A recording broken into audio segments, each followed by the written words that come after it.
Hello and welcome to Rotted Reviews, and today I'm going to be doing another Rotted request, this time coming from patron Catherine, who wanted me to watch and review the 2022 movie Grimcutty. And Catherine's reasoning for this is a movie that a lot of folks really disliked, and given how much I loved it, I'm wondering why. Thought you could be my neurotypical guide. I will certainly do my best. So I had not yet seen this movie, and I gotta be honest, I had it in my brain that it was like released a year and a half ago somehow. I didn't realize it was a 2022 movie, and I certainly didn't realize it was released just October. But regardless, with all the Halloween watches and so forth, I missed the window, and I was happy to give it a view this time around. And yes, after I watched it and wrote my notes on it, I did wind up looking up some reviews on it on Letterboxd, IMDb, so on, and it does seem that a lot of people really hated this movie. So what did I think of it? Well, before I get into that, let's get into what this movie is actually even about. And before I get into that, I do want to just point out that if you've been watching my channel and you enjoy my content, to please click like and subscribe. And if you want to support me further, a super thanks or a Patreon subscription would not go amiss. It is a good way to support me and the channel and ensure the longevity of Rotted Reviews. And for Patreon, we have a tier starting at only $1 a month. We have watch parties, we have Discord benefits, we have weekly vlogs, and more. All right, enough self-promotion. So, Grimcutty, 2022, written and directed by John Ross. This movie primarily follows the character of Asha as a pretty typical teenager. She cares a little bit too much what other people think about her, but that's fairly par for the course. She lives a fairly happy life with her mother, father, and little brother.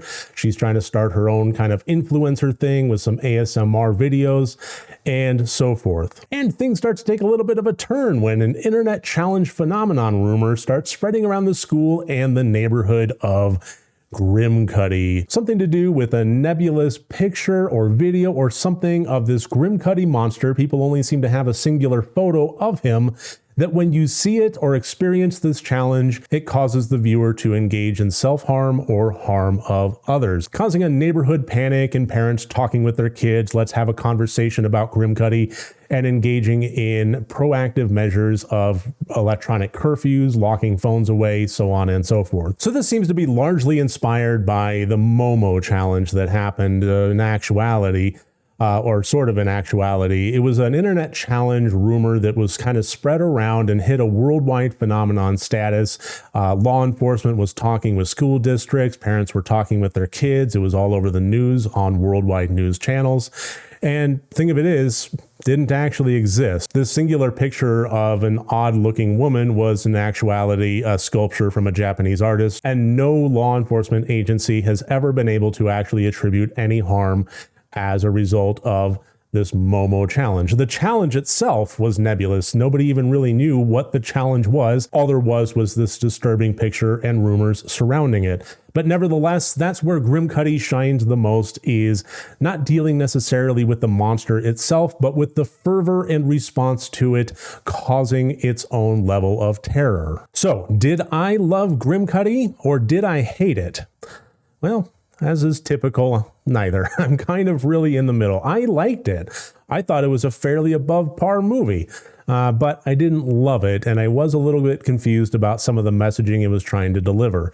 Not really confused in terms of can't figure it out, but simply it just seems like an odd choice, and I really wasn't quite sure what leg to stand on at the end of it. Let me explain. So this might get into a little bit of spoilery territory, so I mean, fair warning if you haven't seen it, but I really do kind of need to discuss it. So I mean, yeah, consider this your spoilery warning. As I said, Grimcutty as the film didn't really explore so much the monster itself, or I mean it did, but it was more centered on the response to it, which then kind of turned into a cyclical event as far as its origins, or what origins it may have. So the real monster of the movie was the panic that parents were attributing to this kind of odd threat that they really didn't even have a good bead on. And this is a fairly old concept. We've seen it a lot. This had a lot of similarities with some good old classic Twilight Zone episodes. Most notably, the one that popped into my head was The Monsters Are Due on Maple Street. That said, I can absolutely see why some people hate this, or at the very least attribute negative feelings toward it. We have a situation where our main character is involved in ASMR videos, which I know a lot of people hate. So the minute they click play and the opening credits are doing it, and they're doing the, whispering and the clackities and so on, I can see like enraging some folks right out of the gate. And then, well, the movie kind of bookends with that. It starts and it ends with this. So it's like really, starting out on the wrong foot and then leaving them with a sour taste in their mouth for end credits. So yeah, I get it. But taking that and putting it aside, because let's be honest, ASMR isn't for everybody, but a character doesn't have to undergo traits and hobbies and everything that are for everybody. They can have what some might perceive to be flaws and still be all right as a character. And I've also seen a lot of people that have complained that this is simply an internet meme horror movie. And I strongly disagree with that. I think that that is missing the forest for the trees and missing a lot of really good thematic elements that this movie was trying to bring forward, and simply being focused on the fact that there was an internet challenge in a horror movie. In my mind, one of the best things that horror movies can do is bring to light the horror or terror aspect of actual situations that are happening in our actual world. And Grimcutty does that fairly well. And I gotta be honest, one of the scariest things about our current world right now is the commoditization of anger. It's treated very much as something to buy and sell, and something with which to push onto consumers. Because if you can make people angry, then you can make them scared and you can make them open their wallets. Confirmation bias, tribalism, so on is very prevalent in our modern day and age. We have situations where there's reports of kids that are shitting into litter boxes at school because they identify as cats. And that happened locally in my area. Very small area, very small town in the middle of a village nested in rural New York. And the rumors were hitting our school. The rumors were hitting, I heard from a friend of a friend that a parent of a teacher and blah, blah, blah, blah, that this was actually happening in one of our schools. And parents were reacting on it. They were attending school board meetings. And this is the kind of thing that was happening nationwide. And all of it was bullshit. And it's not so much the rumors as it is the reaction to it. And that was where Grimcutty, I think, really hit the nail on the head. We currently live in a bit of a society that wants to be angry and wants to believe that the other side is so ridiculous to the point where we don't verify sources and we don't ask questions. If we hear something that is just too good to be true as far as confirming our biases, then good enough, and even worse, time to share it. This causes fervor, this causes outrage, this causes rumors, this causes reaction. And that's the point in which things get really, truly scary, because it's not simply rumors. It's not simply people being angry amongst themselves in a bubble. We have legislation happening in reaction to situations that are unverified. We have school boards that are being taken over by folks with agendas that are purposefully being put out there to stop efforts that don't exist. Public libraries are being shut down over threats that don't exist. Public schools are having curriculum being scrutinized and analyzed and being put through a verification process by those with an agenda to prevent critical race theory from being taught, even though it wasn't being taught in any public K through 12 anywhere. So yeah, we live in a time in which reactionary measures are being taken place against non-existent threats, based on the rumors that we want to be outraged by. So Grimcutty is very much holding up a little bit of a black mirror to our current society. And that's one of the best things that horror can do. The thing that held the movie back and prevented me from really falling in love with it is, I gotta be honest, I really just don't think it stuck the landing.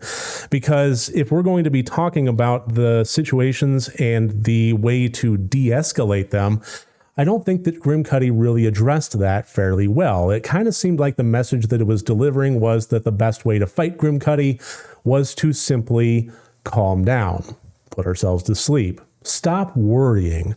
And I think that there is a measure of truth to that. But moreover, I think that the best thing that can be done is education. One of the things that's actively being fought. The movie was trying to show the parents in a little bit of a ridiculous light, and, fair credit to it for that. But one of the aspects that it kind of showed was the devotion that parents took towards their kids' safety. And one of those aspects was research. It kind of made a little bit of light of that when the parents are kind of talking amongst themselves and are getting themselves a little bit worked up in their conversation. And then we should do more research, and immediately pulls out the laptops and start looking it up.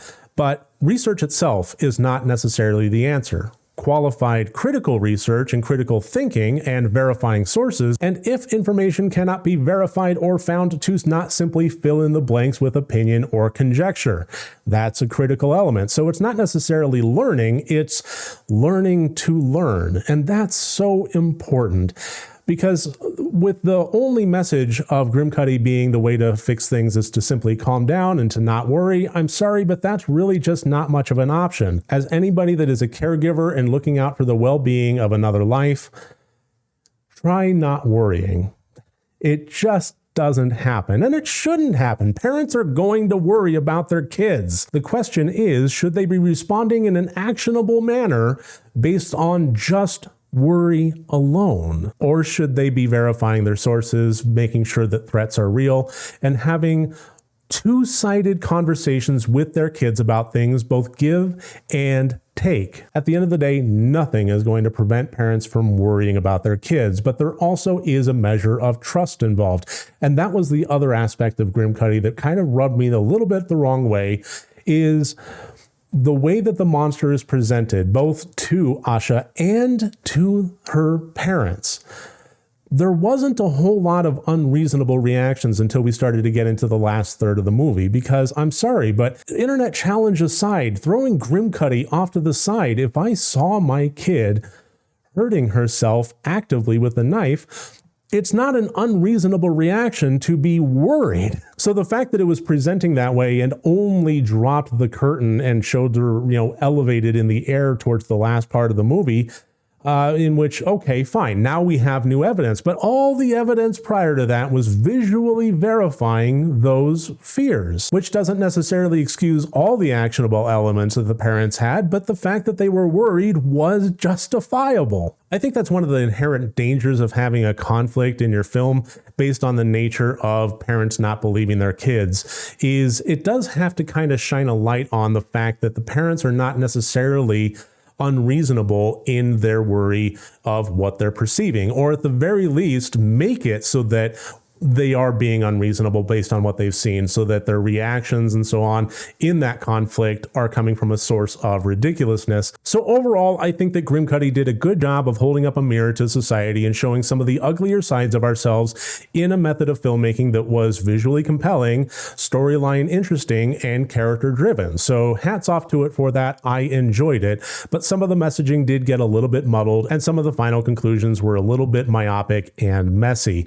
So that would be my complaint about it that prevented me from loving it. But regardless, I do recommend it. And I think perhaps the folks that absolutely hated it when they watched it in October, maybe it's time, maybe give it a year. But I do think that maybe this was a good one to reapproach and see with some fresh eyes, because taking out some of the internet meme ASMR stuff, I think that there's a little bit of gold here. But most of all, if I had any desire or wish whatsoever, it would be that we would start to take a moment, calm down, stop worrying a little bit, start researching a lot more, and certainly verify things before taking any actionable measures as far as getting people fired, getting anything shut down, or getting our biases pushed on other people based on threats that may or may not actually exist.